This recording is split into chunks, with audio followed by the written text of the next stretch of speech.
It's 10 o'clock. This is Sky News at 10. Our top story.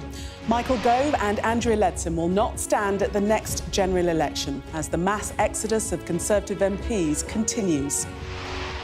Rishi Sunak is blocked by protesters in Birmingham on the second day of the election campaign.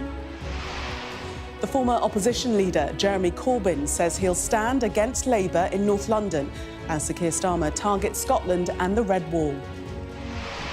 Also tonight, Paula Venables admits to removing references to the faulty Horizon software when she was the Post Office boss, as she tearfully concludes her evidence to the inquiry. I loved the Post Office. I gave it...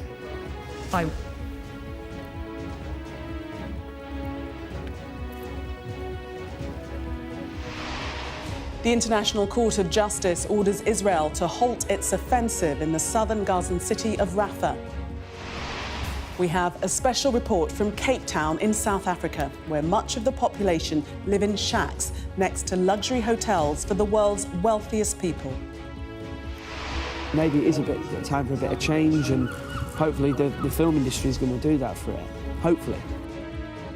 Plus, from Hollywood to Grimsby, local stars hope the film industry will bring some investment into the town. And we'll take a first look at tomorrow's front pages in our press preview from 10:30 right through to midnight.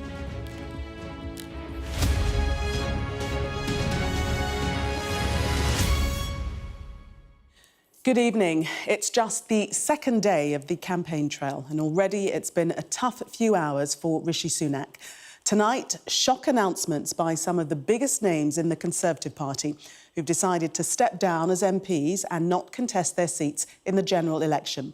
Michael Gove, Levelling Up Secretary, and Dame Andrea Leadsom both joined more than 70 MPs to say they will not be standing in July. So today, we've heard that the Housing Secretary Michael Gove and Andrea Leadsom will not be standing. And as Parliament prorogued today, it followed a number of MPs standing in Parliament for the last time, including former Prime Minister Theresa May, former Defence Secretary Ben Wallace, the former Chancellors Nadhim Zahawi, Sajid Javid and Kwesi Kwarteng. Then there's the former Deputy Prime Minister Dominic Raab and former Health Secretary Matt Hancock. Sky's Deputy Prime Minister Sam Coates has been on the campaign trail, Deputy Editor, with the Prime Minister, and has tonight's first report. The Prime Minister jetting to every corner of the UK, trying to sell his message to the country, but facing an exodus on his own side. One of his party's biggest beasts, Levelling Up Secretary Michael Gove, announcing he won't stand at the election. A cabinet minister under 5 different leaders, a defining figure in this Conservative generation. In a statement, he said, "No one in politics is a conscript. We are volunteers who willingly choose our fate, and the chance to serve is wonderful. But there comes a moment when you know it is time to leave, that a new generation should lead." Tory MPs in shock. I have to say I was surprised. I'm very saddened as well. I think Michael Gove has been one of the most consequential politicians of this era. Political titan Michael Gove has been at the epicentre of Tory politics for 19 years. He drove free schools, COVID policy, justice policy. When he took a stand, it mattered. Everybody noticed, as he did when he backed Brexit, when he betrayed Boris Johnson, when he wanted to oust Liz Truss. And now he is leaving this place. And people will ask, what does that mean? He's far from the only Tory MP throwing in the towel. Fellow Minister Andrea Leadsom not standing either. One-time leadership contender, now a health minister paying tribute to the party, but not Rishi Sunak as she bowed out. Several others announced that they would do the same earlier in the day, taking the total to nearly 80 Conservatives stepping down. That's more than before Labour's 1997 landslide. A goodbye wave from the Prime Minister. Rishi Sunak testing the merchandise on a visit to a dockyard in Belfast's Titanic Quarter, resolute against the charge he's the captain of a sinking ship. Hi, I'm Rishi. How are you? A whirlwind series of tightly controlled events with invited guests and workers. This business received millions in government grants since Rishi Sunak came in. The perfect place for a photo op. However long it takes. a campaign visit to a nation where his party barely stands any candidates. Enjoying it? The Prime Minister wanting credit for his most notable diplomatic success in office, the Windsor Framework, resolving Northern Ireland's place post-Brexit. Although many other parts of his legacy are now going up in smoke. The surprise election forcing big legislation to be shelved, including his flagship plan to phase out smoking. The smoking ban, of course, disappointed to not be able to get that through at the end of this session, given the time available. But what I'd say is that's evidence of the bold action that I'm prepared to take. That's the type of Prime Minister I am. That's the type of leadership that I bring. Keep rolling it. With Michael Gove saying it's time for a new generation to lead, where does that leave this man? Can he really be the one to rebuild his party? Sam Coates, Sky News, Westminster. Well, despite the exodus of MPs, the day started more positively for the Prime Minister, with Ofgem, the energy regulator, cutting the price cap, bringing much-needed relief to households. And so Sunak started the day on a high in Inverness, to Belfast, to Birmingham and finally back to London. Labour leader Sir Keir Starmer focused on Scotland and the Red Wall, starting in Glasgow, then to Lancashire, while Liberal Democrat leader Sir Ed Davey was on the south coast in Eastbourne. Sky's political editor Beth Rigby has been travelling with Sir Keir Starmer. Friends, please welcome my friend Keir Starmer. Starmer's battleground tour starts in Scotland. His message singular: change.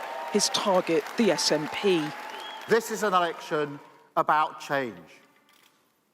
And Scotland's voice is vital, absolutely vital. It needs to be a leading voice. Send a message. Send a message. That is the height of the SNP ambition, to send a message, a protest in Westminster. I don't want Scotland to send a message. I want Scotland to send a government, a Labour government. And the mood here buoyant, the energy palpable. In 4 elections on the bounce, Labour has been nearly wiped out in Scotland by the SNP. This pair now on the cusp of a very big comeback, with dozens of seats in play that Starmer says he has to convert. Scotland is absolutely vital to Labour government, not just numerically, although that's important, but also because if I'm privileged enough to come in to serve as the Prime Minister, I want to be the Prime Minister for the whole of the United Kingdom, and therefore powerful voices from Scotland matter. You say that you need Scotland to win a Labour government, but that is not true. Is this a version of Project Fear? You are frightening Scots into saying if you don't vote Labour, you're going to get the Tories, when they can still vote if they want for the SNP. No, it's a recognition of the low base we started from in 2019, the project that we're building, which I want to be a project for all of Britain to take us forward, but also something which is really important to me personally. Labour's Scottish leader Anna Sarwar's task then to take the SNP out. If you want to get rid of the Tories, if you want to maximise Scotland's influence, if you want to deliver the change Scotland and the UK needs, you need to vote Scottish Labour. From one battleground to another, stop to South Ribble, a classic marginal seat in the northwest, turned to Blair in '97, the Tories taking it back in 2010. In a way, this is where the power goes away from myself and Rishi Sunak and to you, because you're the ones who are going to be going into the polling booth. But in this election, away from the geography, other fault lines emerging. Swathes of traditional Labour voters in seats that aren't marginal, concerned about this leader's stance on the Israel-Hamas war. You also have an issue with another battleground emerging for you in terms of the election, which is the matter of the Israel-Hamas war. You keep saying you have a plan to resolve these tensions. What's the plan? We are very clear that, and have been now for weeks and weeks and weeks, there needs to be a ceasefire straight away. We have to stop the hostilities because, thousands upon thousands of people have been killed in Gaza. Desperately need humanitarian aid to come in and the beginning of a process to a two-state solution, including recognition of Palestine. Now into the heavy lifting of this campaign, Starmer crisscrossing the country. But his majority doesn't just rest on marginals. He has to secure his base too. Beth Rigby, Sky News, Lancashire. And our chief political correspondent, John Craig, joins us now from Westminster. Only day 2, but not a fantastic end to the second day of campaigning for Rishi Sunak, with a growing exodus from the Conservative Party. It's a record exodus, actually. We're up to 78 Conservatives now, with Michael Gove and Andrea Leadsom. They've been in the House of Commons today. There've been what's been called a valedictory debate, tears, laughter, emotion, a bit of rancour and some accusations flying around from one MP who lost the Tory whip. But it was all pretty good-natured and mostly, and it went on for about 6 hours, all those valedictory speeches. But right at the end came the dramatic moment when Matt Hancock, of all people, who'd earlier made a very emotional speech, revealed to MPs that Mr Gove was going. The Andrea Leadsom resignation came later. And we have had now a praise for Mr Gove from Rishi Sunak, who says Michael Gove has been one of the most transformative cabinet ministers of recent times. His radical reforms education minister made real and lasting change with children in England, now the best readers in the West and the Western world. He talks about dynamism to levelling up, ensuring we spread opportunity no matter where you live, a stalwart guardian of our precious union. He talks about Mr Gove's dedicated public service to his constituents, relentless energy and ideas around the cabinet table. On a personal level, I want to thank him for his generous support and wise counsel. He says the government and the country will be poorer without him on the front line of politics. Well, contrast that, no response yet to Andrea Leadsom's rather curt and cool resignation, as Sam mentioned. The last paragraph is the chilling sentence. I will continue to support the Conservative Party through the general election and in the future. Not, note, I will support you, Prime Minister, the Conservative Party. Earlier this week, we reported at the 1922 committee, she asked if it was possible to send a letter of no confidence in Mr Sunak. Well, too late for that now, but there's a barb in this letter and there's clearly no very cordial response to her yet from Mr Sunak. Okay, John, thank you. Coming up later in the programme, we head to the election target town of Grimsby, where the locals are dreaming of Hollywood. Maybe it is time for a bit of change, and hopefully the film industry is going to do that for it. Once the world's largest port, the town is now hoping to use its historic buildings to lure film shoots and revitalise the industry. We'll have more on that coming up. After years of legal battles, hundreds of convicted sub-postmasters and sub-postmistresses will see their convictions quashed with a new law rushed through Parliament on the last day it sits before the election. It comes as the former chief executive of the company was questioned for the final time at the Post Office inquiry. Today, as she was questioned by the lawyers of those who were convicted, Paula Venables fought back tears and admitted to amending a legal document to remove the mention of the flawed Horizon IT system to ensure the privatisation of Royal Mail went through. Sky's business correspondent Adele Robinson reports. Will you come clean today, Paula Venables? But she didn't, at least not to the satisfaction of lawyers. That's humbug. Ms Venables, you're not stupid. I mean, this is la-la land, isn't it? On the third and final day of questioning for the former Post Office boss, it was bruising. Looking under that rock, you're going to find a problem. It's going to devastate the Post Office, ruin it. You couldn't let that happen, could you, Miss Venables? I loved the Post Office. I gave it...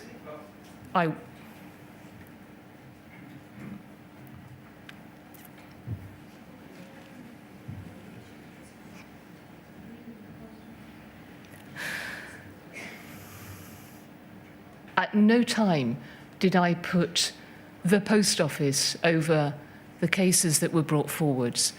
Ms Venables, that's absolute rubbish, isn't it? She was also criticised for blaming others, but at times there was no way out for Paula Venables. What happened to Mr Castleton is unforgivable. And you instigated no investigation into why £321,000 of public money was used to crush him and grind him into the dirt. I agree with what you're saying. Listening, the victim himself, Lee Castleton, made bankrupt after being wrongly accused of stealing. At the time, I felt I was being crushed and ground into the floor, so I'm sure that it was, and I've seen documents that have used my case against other postmasters, which I feel heartbreakingly sad for, that I wasn't able to protect us all. That's not on you. She was also questioned over whether she tried to suppress the Horizon IT scandal to make sure the privatisation of Royal Mail went through. You sent an email. I have earned my keep on this one. You knew that the Royal Mail Group was responsible for the legacy of those prosecutions together with the Post Office. You really had earned your keep on that one, hadn't you? You kept the lid on it. That was not at all what I was doing. Contain negative press, protect the business, hide Horizon issues. That's the truth, isn't it? No, Mr. Henry, that isn't the truth. Front and centre, victim Jo Hamilton, hearing herself criticised in an email. Jo Hamilton lacked passion and admitted false accounting on TV. And then a direct apology. I'm deeply sorry that I was so rude to you in that email. Did the mask slip in this email, Mrs. Reynolds? Did it? Did the mask slip? I made a mistake in this email. I think she's sorry because it ended up on the screen. And if the roles had been reversed, I would have been dying of embarrassment. So, yeah, I think I had an apology because she couldn't do anything else. It's been relentless here for Paula Reynolds. Clear to all, she did love the Post Office, but perhaps too much. This isn't the end, though, for her, with further possible investigations. Remember, the Metropolitan Police have been closely watching all of this too. Also watching Keith Bell on, for him, a historic day. His convictions being overturned, finally, by government legislation. The hurt and the misjustice that's been handed out and the years that we've lost can never be handed back. But the quashing of the conviction is a fantastic day for us. Despite some closure for those exonerated, the battle for truth isn't over. Do you expect to be arrested, Miss Reynolds? Paula Reynolds will be hoping hers is. Adele Robinson, Sky News. The International Court of Justice has ordered Israel to halt its military offensive in the southern Gazan city of Rafah. The court made its ruling in response to an emergency request by South Africa and also ordered the opening of the Rafah crossing between Gaza and Egypt to allow humanitarian aid in.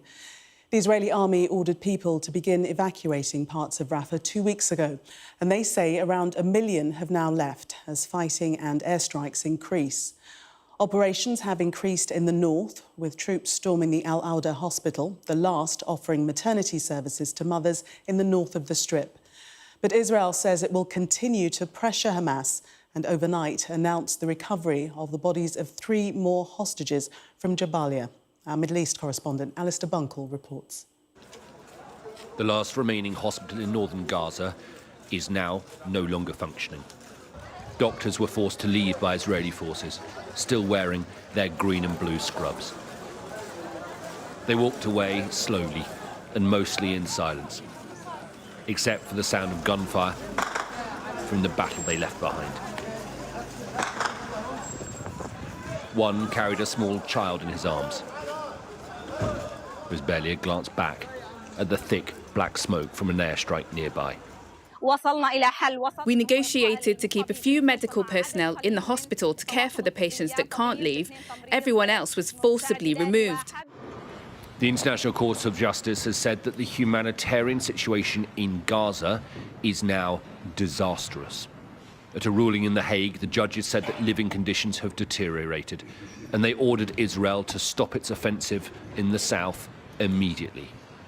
Israel must immediately halt its military offensive and any other action in the Rafah governorate which may inflict on the Palestinian group in Gaza conditions of life that could bring about its physical destruction in whole or in part. They've also ordered Israel to open the Rafah border crossing, immediately allow more humanitarian aid in, and give unimpeded access to officials investigating genocide. The ICJ has no enforcement power, so Israel could and likely will just ignore it. But if that is the decision taken by the government here, then they risk being accused of acting no differently to Vladimir Putin. Because in 2022, the ICJ ordered Russia to stop fighting inside Ukraine. So is that a position that the Israeli government wants to take? Because it could lead to it being ostracized further on the world stage. For now, Israeli forces continue to fight inside Gaza. Today, the IDF announced it had recovered the bodies of 3 more hostages overnight. Michelle Nissenbaum, Hanan Yablonka, and Orion Hernandez Radu. They were all murdered on October the 7th. We will not stop fighting for their freedom. Every decent country in the world would do the same. Airstrikes continued in Rafah after the court ruling today, with high-level Israeli, Qatari and American delegations due to meet in Europe this weekend to discuss a way forward. The Israeli government believes that military pressure on Hamas is the best way to get a deal, and so it might decide to ignore the International Court for now. Alistair Bunkle, Sky News, in Jerusalem. Lucy Letby has been refused permission to appeal against her convictions for murdering 7 babies and attempting to murder 6 others. 3 Court of Appeal judges denied the former neonatal nurse permission to challenge the trial jury's verdicts, but their reasons were not made public. The decision means Letby, who's serving 14 whole-life sentences, has no further way of overturning her convictions. The filmmaker Morgan Spurlock, the man behind the documentary Super Size Me, has died of cancer.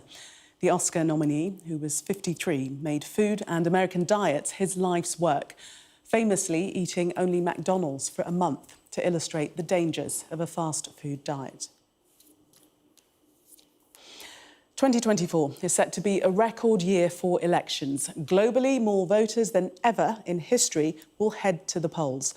Across the world, more than 50 countries will be voting in national elections, with more than 4 billion eligible voters. The UK is, of course, one of those, with the election on the 4th of July. In the United States, Joe Biden and Donald Trump will go head-to-head in a repeat of the 2020 election. While in India, polls will close next Saturday after a marathon 6-week voting period. 16 countries in Africa are going to the polls, with South Africans voting in a general election next week. It could be the most significant election since the end of apartheid, as some voters turn away from Nelson Mandela's old party in search of change.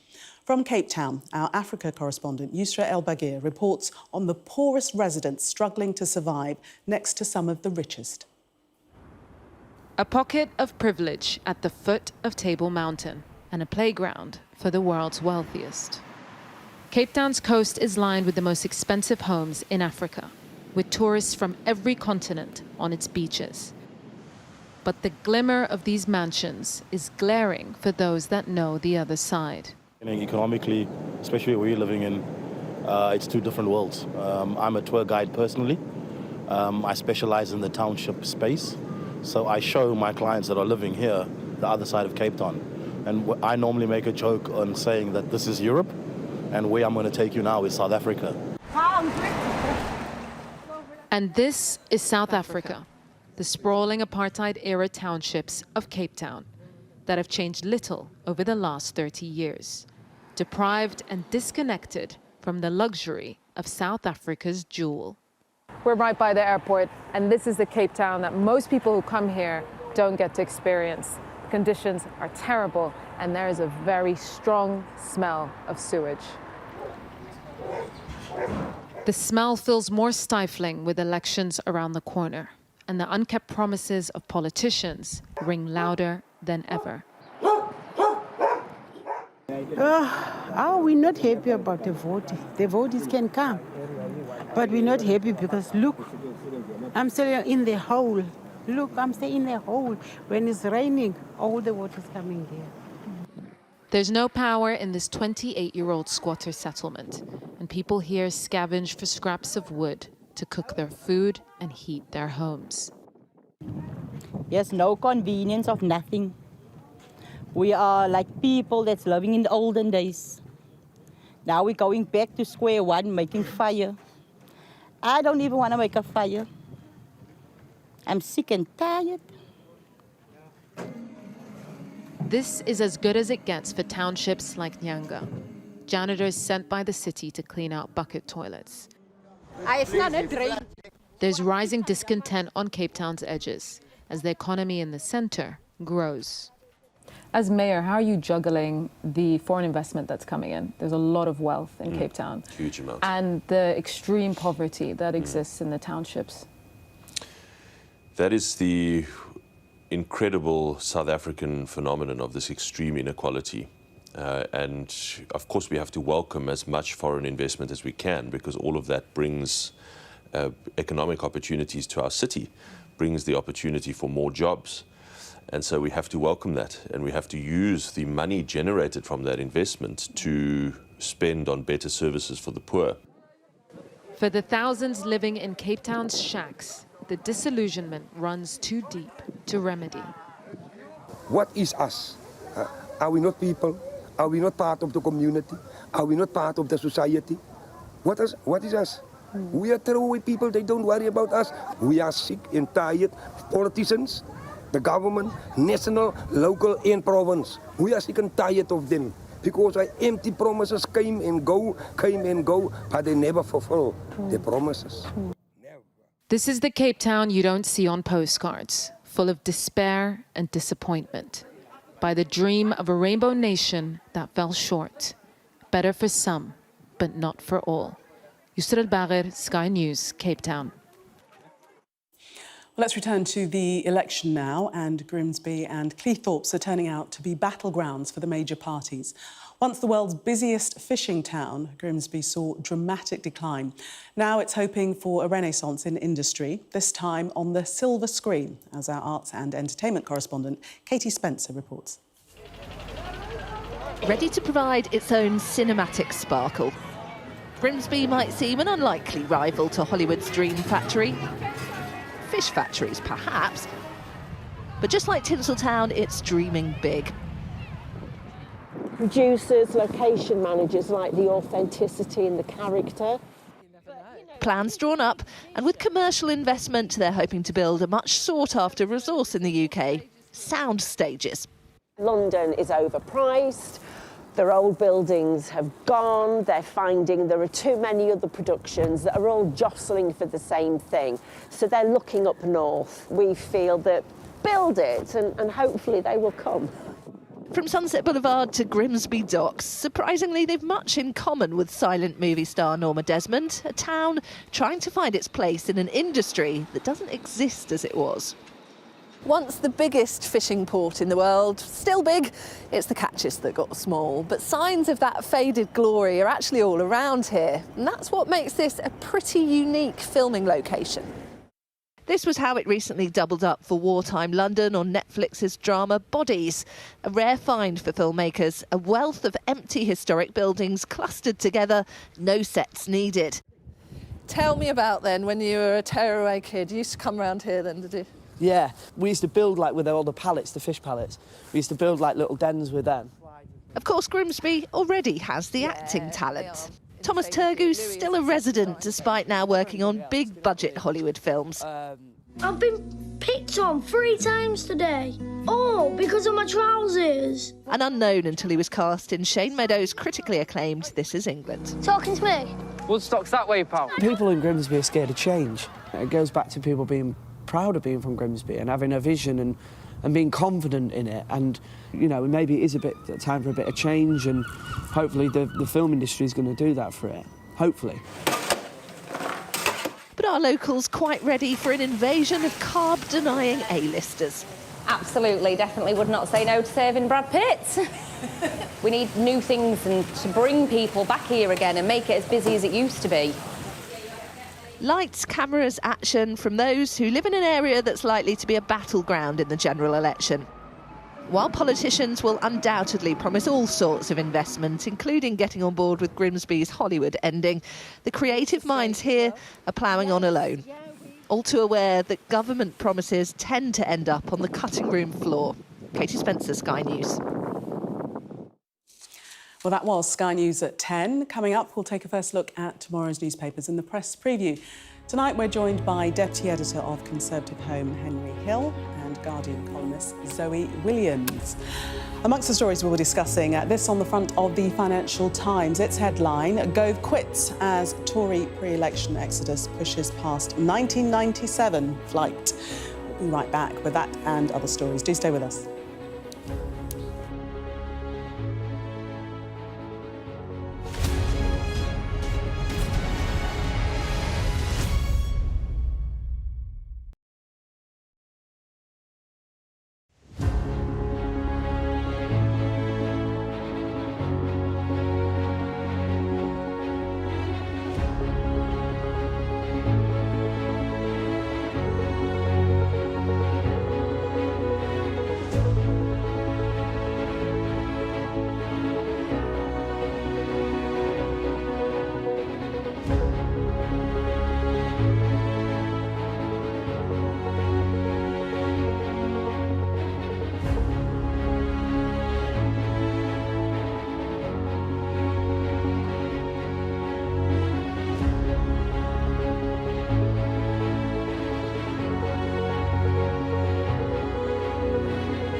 Welcome back. You're watching Sky News. In just a moment, the press preview. A first look at what's on the front pages as they arrive. But first, our top stories. Dame Andrea Leadsom and Michael Gove have announced they won't be seeking re-election, bringing the number of Conservative MPs who are stepping down to 78. The former Post Office Chief Executive, Paula Venables, has broken down in tears at the Horizon inquiry, as she was questioned by lawyers for former sub-postmasters. And the International Court of Justice has ordered Israel to halt its military operation in the southern Gazan city of Rafah.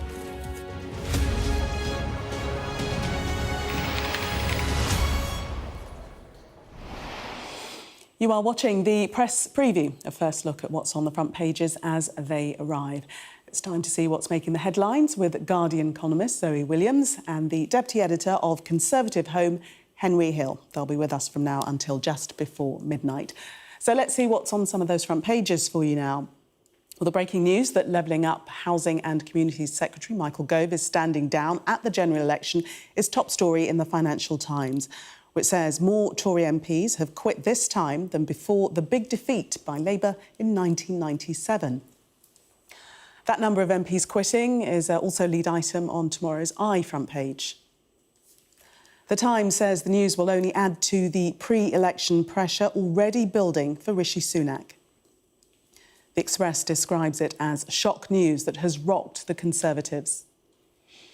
The Mirror reacts bluntly. Now Gove quits Sunak's sinking ship. Labour's Shadow Chancellor Rachel Reeves has been speaking to the Mail, promising its readers that if she comes to power, she won't play fast and loose with their money. While Chancellor Jeremy Hunt tells The Telegraph he's going to help the middle classes with tax breaks. The International Court of Justice order to Israel to stop attacking the city of Rafah in Gaza is top story in Zoe's paper, The Guardian. And finally, The Star says scientists have found a cure for men who snore. It's learning to play the didgeridoo. They didn't mention the word boffin, though. A reminder that by scanning the QR code you'll see on screen during the programme, you can check out the front pages of tomorrow's newspapers while you watch us. And we are joined tonight by Zoe Williams and Henry Hill. Welcome to both of you. So let's start with what was the breaking news not so long ago, and that is the decision by Michael Gove not to stand to leave the Conservative Party as an MP. Zoe. I mean, Michael Gove must have had so many disappointments over the past 8 years that it's kind of uncountable, really. It's not that long ago that he thought he could lead the party and then decided that he was too unpopular as a human being. It's not that long ago that he thought his people were on the ascendance and then they no longer were. It's just not that long ago that he thought being Levelling Up Secretary was going to make a real difference in the Levelling Up scenario and just didn't realise that it wasn't, because it wasn't a real plan. So I'm kind of surprised in a way that he's lasted this long. But I'm also fascinated to hear your view on whether he knew. Do you think he knew? Oh God. Right. That, we're going to bring Henry in at the moment, so there's a little problem with your microphone, which we're going to sort out. So, Henry, yes, give us your view. I think from his perspective, being, the Conservative Party almost certainly is going to lose this election heavily, and then they'll have, and presumably, probably at least 2 terms in opposition. He has been in Parliament since 2005. He has served in a string of senior government roles. It makes sense to move on, in a sense, because it's increasingly rare for MPs to treat being in Parliament as the lifetime vocation that it was maybe a generation or 2 ago, when you had lots of people simply dying in office and precipitating a by-election in the sort of euphemism of the time. The average length of a parliamentary career now is 3 terms in office. So I can understand it. It's a lot of MPs seem to have sort of come to this decision very quickly after the announcement of the snap election. He hadn't trailed this previously. I don't think there'd been any previous indication that he was going to stand down. But from his perspective, do you want to be, as someone who's been a senior cabinet minister, do you want to be on the front bench, on the opposite side, staring at a new Labour government for 5 years? Maybe he can think of better things to do with his time. But the thing I was going to ask you before my mic stopped working. Right. Do you think he knew that the election was going to be called? No, I don't. That's really funny. No one, as far as I can tell. Wow. No one outside the Downing Street team. Because also, if Gove knew, we'd have known. Yeah, with the best one in the world, the press would have found out if anything had got to Michael. But when do you think the decision was taken then? So the official timeline, which has been reported in some of the newspapers, is that this has been in the works for about 2 months, which makes sense because the budget was definitely not a pre-election budget. When they did that, they were clearly planning on having another fiscal event which they could do more targeted sort of giveaways. But by April 25th, they did that big defence spending announcement. Now, they had taken a lot of flack for not including defence in the budget. And that only made sense if they were going to hold defence for the autumn statement and spring Labour a bung of cash for the troops that they'd have to deal with. So leaking that out suggested they decided to go for an election. But I've also heard rumours that it was a decision made in the last few days. That obviously could just be scuttlebutt, I don't know. But those are the two timelines. Officially, 2 months or so. Unofficially, a few days. So let's return to Michael Gove. Just wanted to read a little bit from his resignation letter, in which he says, I also know the toll office can take, as do those closest to me. No one in politics is a conscript. We are volunteers who willingly choose our fate, and the chance to serve is wonderful, but there comes a moment when you know that it is time to leave, that a new generation should leave. Well, I mean, separate to all the disappointments that he has had, he's also in a very different party to the party he joined, right? I mean, you know, as he was on the ascendant, it was a Cameroonian era. It was obviously, he was the Times journalist originally. It was very Timesy. It was very centrist. It was very kind of, you know, it certainly claimed not to be radical, even though its acts were quite radical. And it spoke a language that he understood. Even though he adapted, I'm not sure that he was ever that happy to adapt. And as the party became more sort of vehement post-Brexit, he never seemed that happy with the vehemence, I didn't think.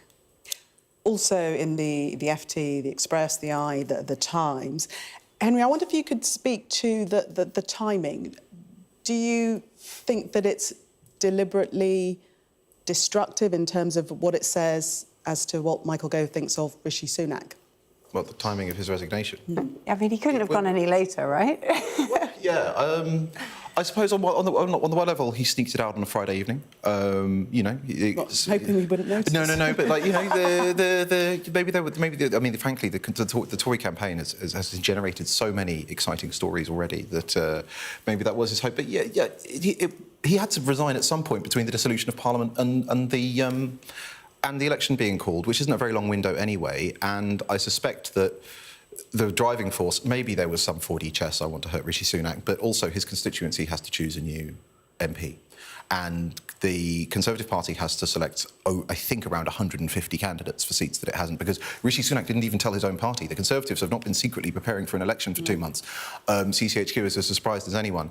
And he would have had to tell his association, I am not going to stand, because they would have asked him. And once he's told them that, it's going to come out. So it might be that there's some secret plan or reasoning there, but I suspect it was just he had to tell someone because his constituency needed to know. How can it be 150 candidates that they need to find, PPCs, I mean? Because they've only got 77 resignations. Just seats they haven't selected candidates for. Because that includes, like, Labour-held seats. It's up to 78 and they now, do isn't at it? least need to put a candidate up in them. Do they, for the show, just for the look of the thing. We need to mention Andrea Leadsom as well, because that might have been too late for some of the papers. But that resignation letter, quite different to Michael Gove's, only mentioned Rishi Sunak in the address, Dear Prime Minister Rishi, and she says that she still wants to work for the Conservative Party, but not for Rishi Sunak. Do you think that's much more damning? And also we know that she was inquiring, asking about putting a letter of no confidence. Well, I mean, she's been quite mischievous, I would say, ever since she stood for leader and stood down. She's sort of been in the mischief wing of the party. Would you say that was fair? I mean, I was just remembering.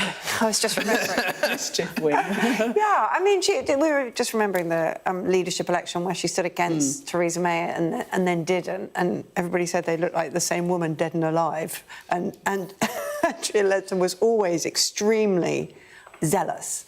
And I think probably she's not done yet, in a way that Gove kind of, I can't see him making a comeback into mainstream politics, whereas I can see Leadsom going for it in some other iteration. Interesting. Let's move on to the Mail and Rachel Reeves, the headline there, I'll never play fast and loose with your money. That is her promise, should she get into power. Yeah, so Labour is basically on Project Reassurance. This has been Starmer's whole strategy is that the Conservatives have shed a lot of voters. Those voters are often not natural Labour voters. They're often in the so-called Blue Wall, which are sort of more prosperous seats in the east of England, southeast of England. And Labour's job, given how far ahead they are in the polls, is basically not to do anything to mess that up, and that means reassuring those voters that Labour is a safe bet, which is why, as we've seen over the last couple of months since the budget, remarkably, given the state of the polls and some of the major policy challenges the next government is going to face, Jeremy Hunt and Rachel Reeves have not been that far apart on most tax and spend policy. So this is all part of that. There's even the sort of very Jeremy Huntish hint that she would like to eventually cut taxes for working people, which I'm sure people are delighted to hear. But the truth is, whoever forms the next government, it's going to be an absolutely horrifying fiscal situation for them. There are sort of more than £20 billion worth of unfunded spending cuts that have been earmarked for the 25-26 fiscal year to create fiscal headroom in the budget. She's not going to have much room to go on a big spending spree, even if she wanted to, but she's just trying to reassure voters that Labour aren't about to hike taxes up. Just because of time, let's move on to the Telegraph, because Jeremy Hunt is speaking about inheritance tax, and he's vowed to support the middle classes with tax breaks. It's so ridiculous, this conversation. It irritates me so much. Only 5% of the country pays inheritance tax. So to frame this as an issue facing the middle classes is absurd. And it's kind of periodically, I see it as a policy as ridiculous as the stopping young people ever from smoking policy. You know, you can, in your own head, turn it into an interesting conversation, but on the page, it's ridiculous. Nobody has that much money anymore. Exercised about it, even though Do they? Or is it just Telegraph columnists? No, genuinely, the weird thing about that is that despite how few people pay it, inheritance tax is the second least popular tax in the country. People genuinely hate it. Well, OK, even if they're not going to pay the it. job of a responsible media, then, is to say, lighten up, you guys, you're not going to pay it anyway, rather than just whipping it up into this nonsense. Right. Well, they do detail who is liable to the inheritance tax, so that the figures are there. People need to read them. I think there should be a more mature attitude. I'm going to stop you there because we're running out of time. Zoe and Henry, we can continue talking after the break. Do stay with us. Coming up on the front of The Guardian, the UN's top court has told Israel to stop its offensive in the southern Gazan city of Rafah.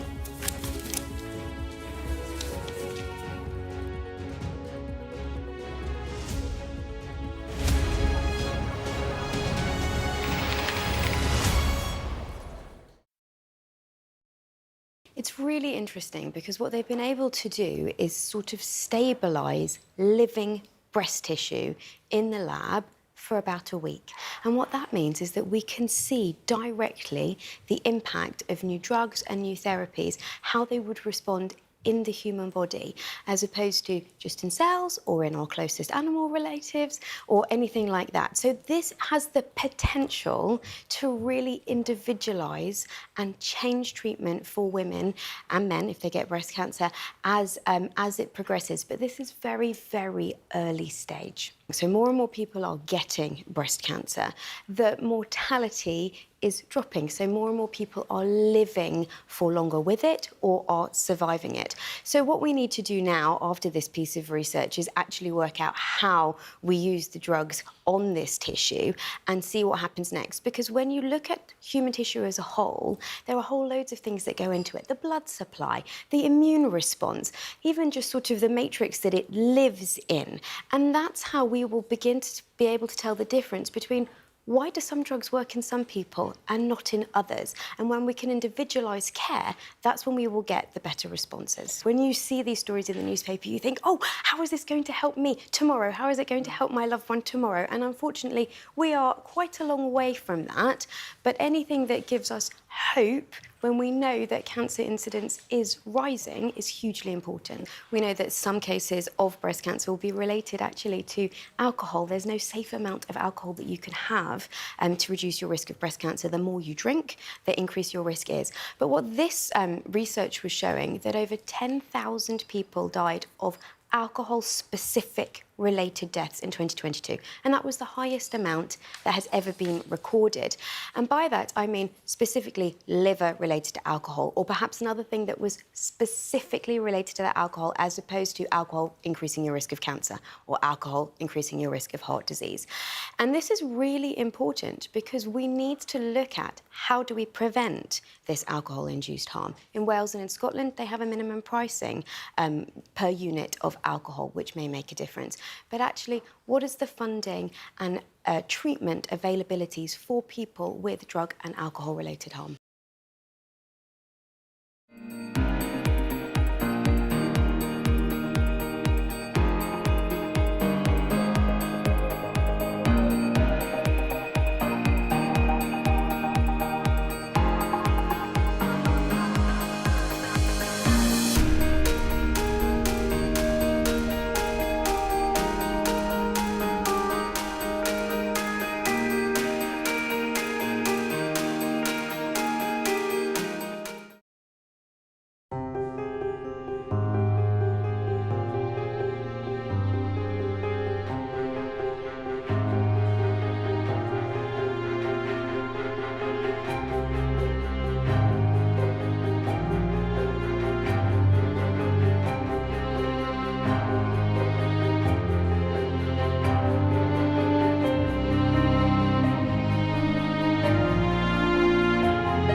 Take that if you want. Okay, yeah. Welcome back. You are watching the press preview.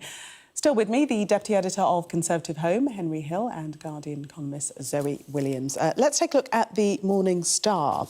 Not a paper we normally peruse, but they're saying that Jeremy Corbyn running as an independent is going to be a big headache for Sir Keir Starmer. Do you agree, Zoe? I don't think it's a huge headache for Keir because he was never going to not stand, and I don't think Keir Starmer was ever going to let him stand as a Labour MP. So this will have been priced in. I mean, it's nothing like when Ken Livingstone stood as an independent because Blair wouldn't let him stand as a Labour mayor. That was a real seismic event, and it did change the kind of internal balance of the Labour Party. It changed the kind of function of the London mayor. It changed everything. Whereas this is, I believe, exactly what everybody thought was going to happen. I would be surprised if he didn't win. He's an immensely popular local MP. There's nobody I mean, if I lived in Islington North and I'm a Labour member. But, you know, if I had an MP who'd been there my entire life, I would probably vote. I don't want to get kicked out of the Labour Party. But you don't say any more. I'm not going to say too much. You said too much. I would be surprised. And I think the smart thing for Labour to do is just not to be too embarrassed about it, just to say that's it, que sera, sera. Henry, do you think it won't cause too much of an issue? I think because it's the same as when we have Labour having problem in specific seats over Gaza or with George Galloway, right? Like, it may be in specific seats, this one, for example, but look how far Labour are ahead in the polls, and the probable size of a Labour majority, even if there is quite a range, it's not going to be one. So losing one seat in an inner city in an election where you win a landslide, it's probably fine. And you think about elections previously when you had independents in, like, the 2005 Parliament, George Galloway picking up Bethnal Green and Bow in 2005. Did that shake Tony Blair to his foundations? No, I don't think it didn't. I think as well, you know, there was something quite frustrating about Corbyn when he was the leader of the Labour Party and he would stand up and say, I'm going to stand for peace and socialism. And you're like, OK, dude, but can you also do something about the Brexit, for example? And now that he wouldn't have any actionable agenda, there's something very endearing about standing for peace and socialism. Sort of self-confessed hobbyist stuff. Well, yeah. Let's move to The Guardian, your paper, Zoe, and looking at this ICJ ruling that ordering Israel to halt its assault in the southern Gazan city of Rafah. This is the furthest that they've gone. This is the third pronouncement, but the strongest as of yet. Henry? Oh, I thought you were yeah. So I think we were going to go to Zoe first. Yeah, they've... sorry.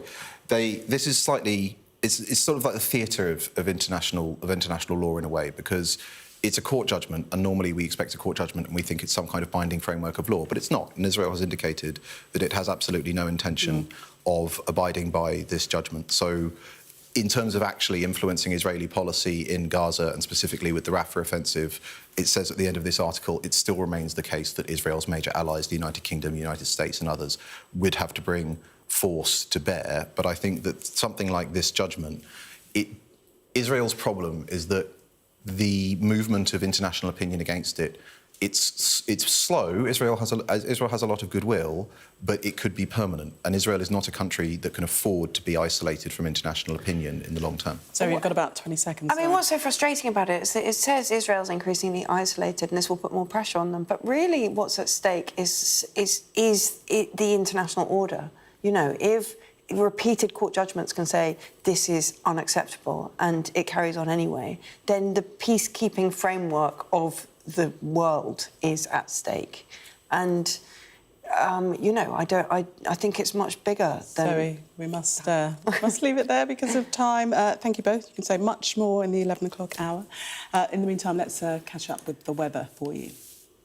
Well, the UK's bank holiday weekend will be rather unsettled, but tomorrow will be fine for many. Most places will have a dry start, have a little chilly in places, but there'll be some fog patches around. They'll lift to leave plenty of morning sunshine, but cloud will bubble up to give a few showers. Meanwhile, thicker cloud and rain will move into South West Island and parts of eastern England by lunchtime. Coming up next on Sky News at 11, Michael Gove and Andrea Leadsom are the latest high-profile MPs to announce they won't be seeking re-election.